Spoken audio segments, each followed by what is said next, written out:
The Halo community is gonna have a ritual every single last Thursday of the month, apparently, because that's gonna be the time that 343 is gonna be releasing all this news and updates and insights on the development of Halo Infinite. And this is just gonna be another one of the many videos going over it, so let's begin. However, this update specifically goes over the sandbox of the game, and right away this thing kind of clarifies that the sandbox is essentially like the tools, like the toys in the box that you're going to be playing with, being like weapons, vehicles, equipment, and so on. Like, it's literally the toys that you're going to play in the game, so that kind of makes sense. And this is something I was really looking forward to.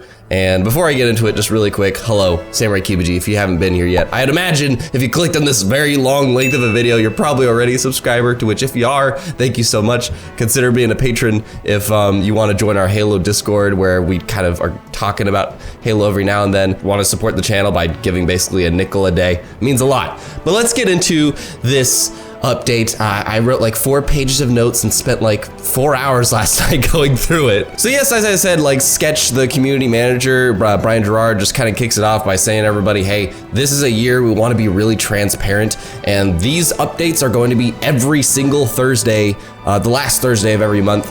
And that's gonna be a neat ritual, and it's gonna be kind of weird because they happen during my Twitch streams, and I think like the last Thursday of the month, I guess that's gonna be a new ritual. If you want to see me live read it on Twitch, maybe, then that could potentially be a new thing. So follow on Twitch if you haven't yet.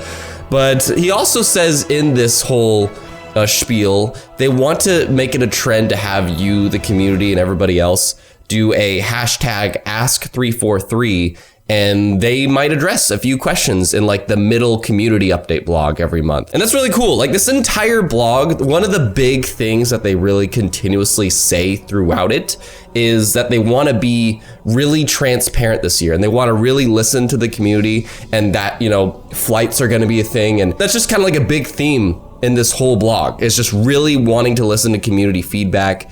And this whole idea of hashtag Ask343 is a great one. I asked a question. Maybe you can find it if you go to my Twitter. But anyways, he also sets the expectations that these blogs are going to be, they're just kind of insight. They're just like the why behind things. You're not going to get big reveals or trailers or things like that, or dates. It's just, you know, to get behind the minds behind certain aspects of the game. But another thing that we know coming ahead, this month is the sandbox. Next month is world design. I am so looking forward to that one. And March will be audio. So just exciting. It's just so exciting to think that this is going to be a regular thing that we're going to be doing. He says in June through August, that's kind of the time that a lot of big gaming news usually happens. And that's probably honestly when we'll start seeing that Halo Infinite marketing train coming out again.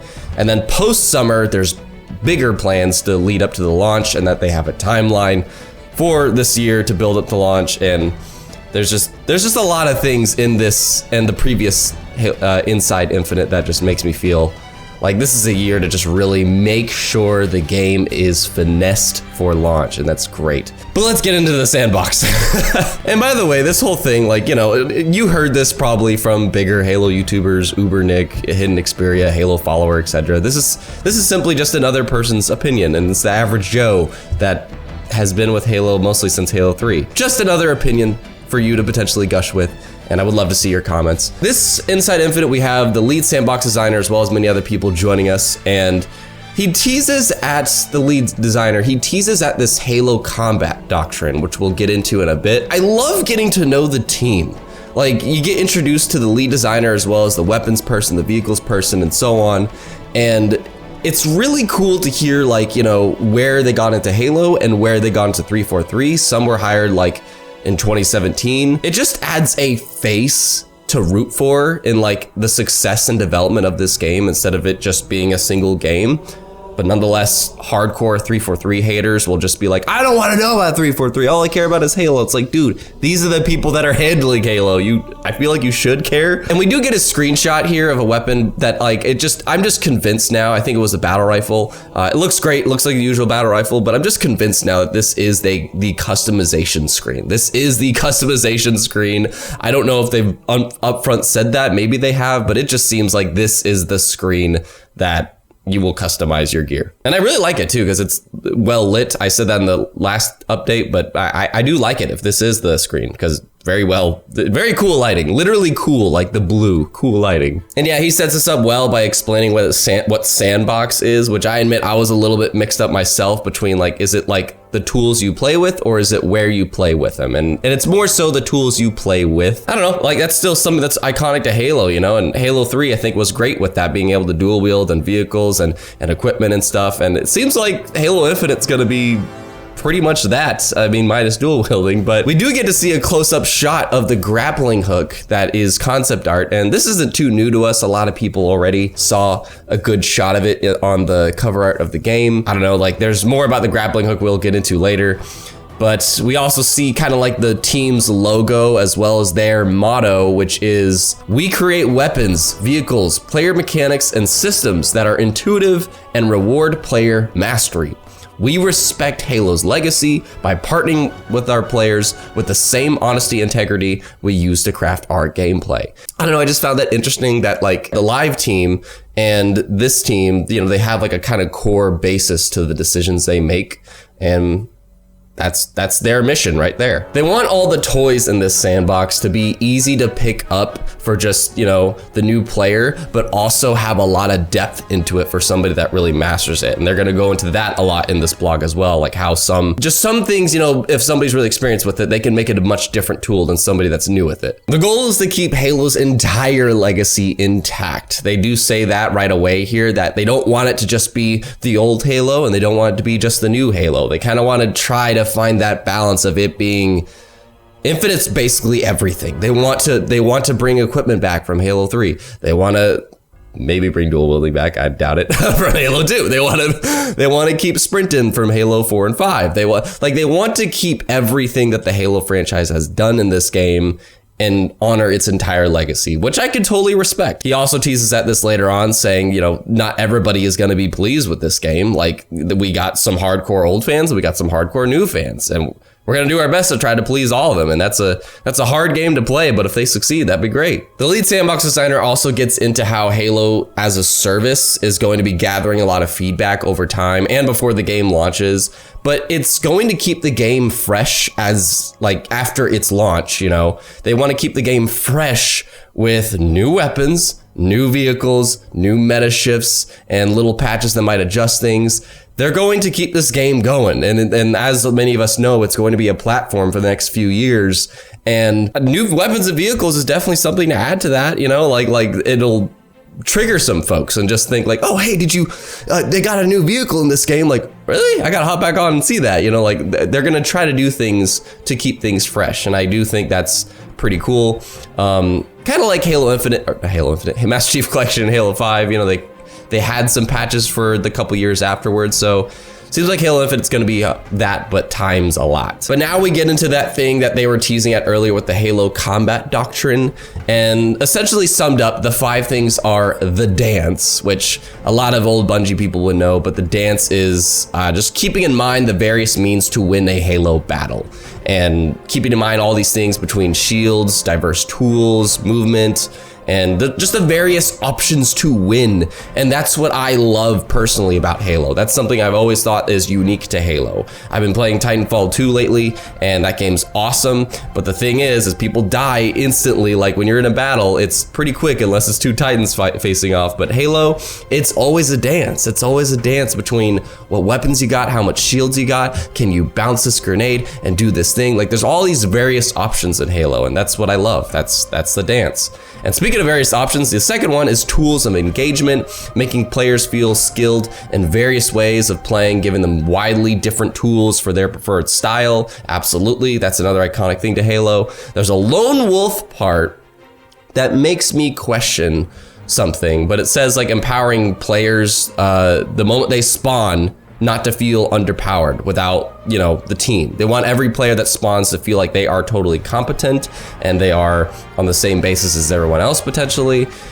And they don't want players to have to find a good weapon. There's something about that I'm really curious about that we'll get into in a bit, that like they mentioned with the shotgun.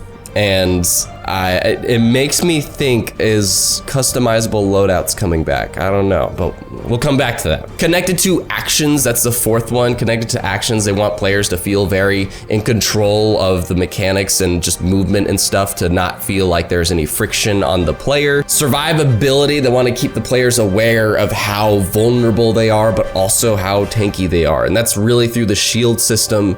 And again, that's another iconic thing of Halo that is very different from most games, is that Halo has the shield system. You can recharge and blah, blah, blah, and you have health underneath it. And these are 5 tools that are the core of Halo: the dance, tools of engagement, lone wolf, connected to actions, and survivability. That's a good like solid base. Now you might be watching this and be going like, okay, so this is nothing new. It's just like getting to know the team. Where's the juicy stuff? In my opinion, we started getting to juicy stuff here when they talk about the equipment, weapons, and vehicles. First off, we get into the equipment and how it is returning. It's a returning thing to the franchise that we haven't really had since Halo 3. They want to have that Halo 3 legacy really come back in this game. And the equipment is going to be a force multiplier. That's the way they put it. And it's going to be a way that just really changes some encounters to really mix things up and just add to those, 5 pillars of the Halo combat doctrine or whatever. They do get at 2 interesting things here though, being one, you can come across this equipment in multiplayer wise by either through combat, which I'm assuming means you could grab it off of dead bodies. I'm hoping that's what that means. Maybe not, we'll find out. Or scavenging this play space and just being able to pick it up on the map. So there's various equipment you could pick up, I'm assuming, but again, there's a part of me that feels like loadouts might be a thing. I don't know, but that's the question I tweeted to the whole hashtag Ask343. But they also say that some equipment will function differently than it does in multiplayer and campaign, which I totally can figure that. That's the only way to really balance the multiplayer and make it kind of even for everyone. And also like the means to acquire the equipment. So it's gonna be interesting because some are gonna be the same between campaign and multiplayer, and some are gonna be kind of fine-tuned. Then they get into the vehicles that I find this portion one of the most interesting portions to me, because it makes me very excited about next month where they get into the whole world design and like things like that about just where these vehicles will be driving. Because they talk about vehicle traversal first and how the Warthog can go over really rocky surfaces because it's got wheels that, are big and are like high suspension. And then the Ghost might be great for like some marshes with a lot of watery pits because it's just, it hovers. Banshees can go over canyons. And this is going to be a Halo world that like, it's the most expansive Halo they've ever had, and it's an environment that they really want to let their artists and environment designers just go nuts. They want them to have this huge playground and just make it as crazy as they want, and that actually makes some challenges because it's the most complex terrain that's ever been in a Halo, and it's a lot of hard work. It's a lot of hard work for the vehicle team to program how the vehicles deal with these things. But they think it's going to be super worth it when players see the gorgeous environments in the game. And that makes me excited for next month's vlog. But yeah, vehicles, they also talk about how they are bonding experiences with players. And also they can't let vehicles be too oppressive like right away. So there's going to be a lot of internal play tests to really balance them out, as well as, of course, the public flighting, which is mentioned quite a good deal in this. It especially makes sense for the Sandbox team of all people to mention it, because they are the ones that like have to fine tune literally what is the actual gameplay we are dealing with. Another interesting thing is the weapons though. And the weapons, they really get into how the damage types, which has always been a thing in Halo, but I never really gave it much thought until this blog, which that's again, the thing about these blogs, they kind of just make you think about stuff you might not have thought about before. Yeah, there's just damage types. They just get into these things about damage types, how like, plasma weapons really take out energy shields, and UNSC weapons might kind of rip and tear a bit better. And how like the DMR and light rifle, they are both the same class of weapon, like the same like mid to long range weapon, but they want the bullets to function differently than each other. They don't want them just to be the same kind of weapon. They want the bullets to have different kinds of damage. And they really want every weapon in this game to feel really diverse with that damage type. They use that phrase a lot in this, damage type. I'm really curious to find out what that means and just how how different bullets affect things differently. It's probably gonna be the same as Halo's always been. Like I said, just, energy, rip, and I don't know what Promethean weapons actually do, to be honest. We get our first look at the Needler in the game, and I mean, it's the Needler. It doesn't look that different, except I do think it looks a lot more small and precise, and also the dark purple contrasting with the bright pink bullets. It's a beautiful thing. But here we get into something else neat, the Bulldog Shotgun, a new weapon in the game that honestly I think just looks neat. I don't have too much to say about how things look, but yeah, the Bulldog Shotgun is just really, they wanted to make it as a bit more of a fast and precise shotgun that players will feel a lot more comfortable using if they want to be that up close and personal person, because I've always loved the Halo shotgun, but I do admit that it is like, until Halo 4 and 5, they didn't really make it too, I don't know, there's something about this that I kind of can agree with. I hope that you get both shotguns though, but the way they phrase this is they want players to be able to be that CQC, that close quarters combat frontline player that they want them to be. And there's just some wording here that kind of makes it seem like, does this mean it's a new style of shotgun and they're just explaining why it's a new style of shotgun? Or are they explaining how they want players to feel like they can be the player they want to be? Earlier during the Lone Wolf segment, they were saying how they want every player to spawn feeling competent and not having the weapon they want. And then here they're also talking about how they wanted a shotgun that might be better for players they don't say to start with, but they make it sound like the player will really have the choice to be that CQC person, and this is the weapon they wanted them to be able to do that with. But what does that mean? Let me know if you would be against loadouts coming back. I personally hate loadouts. I do not like them. I love every player spawning with the exact same weapons. And granted, I could also see the other side though. I could see the other side that is, players they know what their best traits are, and they get to be that trait all the time instead of having to find the weapon to be that trait. So I could see both sides. I just personally like everybody starting with just an assault rifle and pistol. It's just so universal to weapons. And so we get into the kind of general details with the Sandbox team as we begin to start to get towards the end, but they explain how the level of feedback in this game is severely important to them. And these blogs and the whole hashtag Ask343 and the bringing back of flights, it all gives that sense, at least to me. Again, there's gonna be haters out there that just want to ignore this, but they really do give off that feel. They explain how the process of flighting is they first have a really internal Sandbox team, and then they spread it to the rest of the Sandbox team. Then they bring in people from the other studios. Then they have an internal play test with some users to get their feedback, and then eventually flights. So it's like a long list of, getting people's opinions until it's the best they think they can tune it. We also get a screenshot of the WK-7B Commando, which is a medium range weapon. And again, I don't have too much to say about the looks of things, but I never felt this weapon. I don't know why, it just felt a little bit too like a Scar, in other games. And I don't know, something about it just seems a little bit too our day and age weapon instead of the Halo day and age. They also talk about how this is one of the first Halo games in a while to be built for the PC, and they want to make sure that the game on the PC is the ideal PC experience for players that prefer that platform. But this is an interesting statement. They get into how all the launch content's in the game. Every weapon, vehicle, mechanic, and all that, it's all already in the base game. At this point, it's just fine tuning and just making, adjusting. And of course, that'll be happening all the more once flights happen. But everything that they want to have in the game is in the game.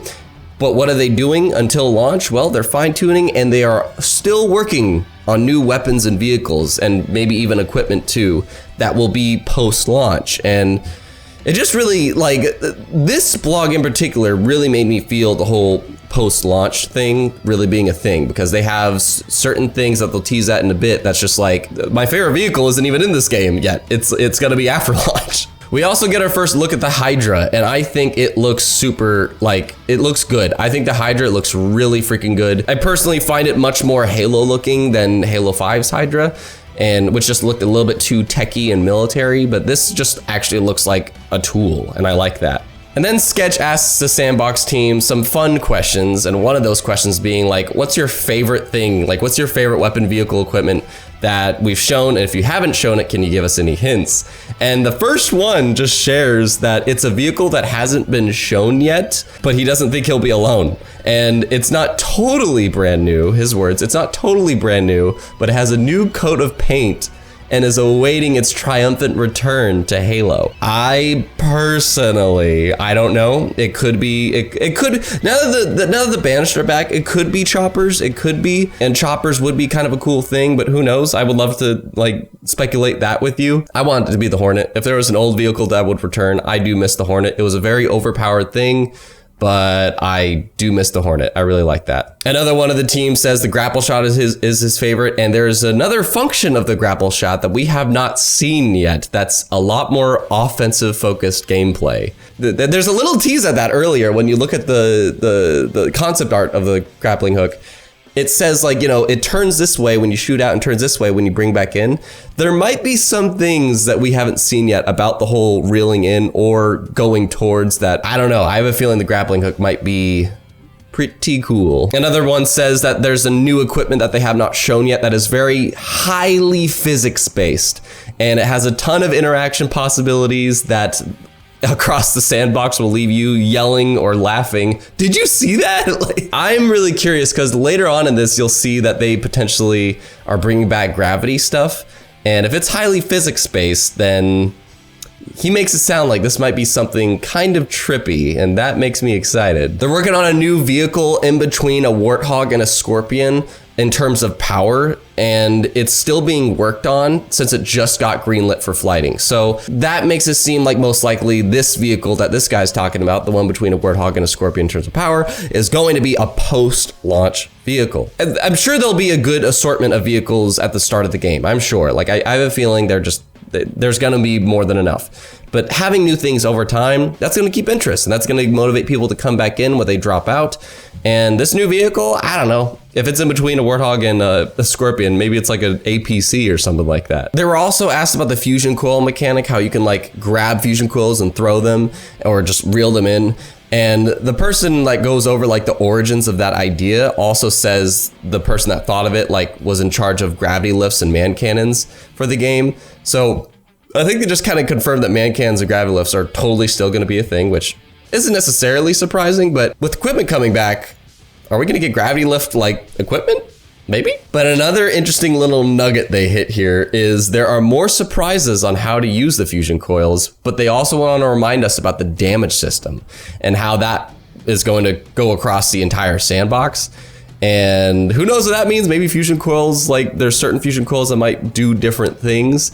But he says that whole mechanic, there's going to be other things involving other objects, and there's going to be specifically a certain object that's been in the Halo franchise since the very beginning that hasn't gotten enough love, and they're going to figure out a way to do it with that object that he can't say anything else about. But it just seems like there's going to be a lot of object interaction in this game between, you know, grappling them and throwing them, or who knows, maybe other things, maybe, I don't even know. Like, I have a feeling there's some stuff that just nobody has even thought of in the community yet. We get a full look at the assault rifle, which straight up does look like a much more cleaned up Reach version. It's no longer a prototype.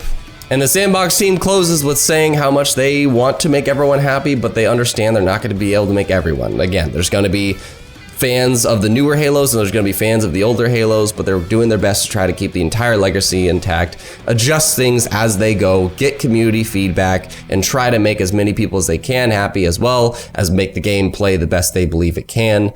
And launch will be just the beginning, because they are still building lots to come for this incredibly different style Halo game. And as we barrel towards the end, we get a few more comments from other members of the team, one being the live producer, and him saying how much he's like just him and a lot of other people in this blog are really assuring flights, and how they really want flights to make the game super fine-tuned. It's just, it's great.